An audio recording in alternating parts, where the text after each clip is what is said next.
Lettre 128. La présidente de Tourvel à Madame de Rosemonde. Je n'ai reçu qu'hier, Madame, votre tardive réponse. Elle m'aurait tué sur le champ si j'avais eu encore mon existence en moi. Mais un autre en est possesseur, et cet autre est Monsieur de Valmont.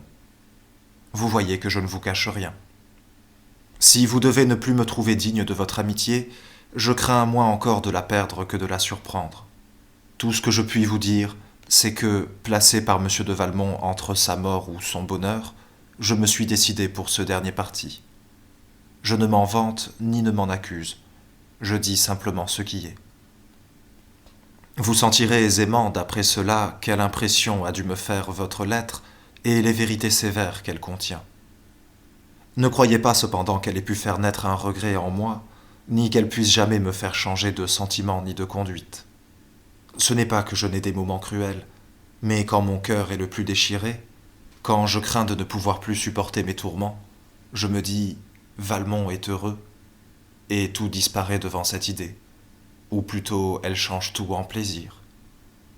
C'est donc à votre neveu que je me suis consacré, c'est pour lui que je me suis perdu. Il est devenu le centre unique de mes pensées, de mes sentiments, de mes actions. Tant que ma vie sera nécessaire à son bonheur, elle me sera précieuse, et je la trouverai fortunée. Si quelque jour il en juge autrement, il n'entendra de ma part ni plainte ni reproche. J'ai déjà osé fixer les yeux sur ce moment fatal, et mon parti est pris.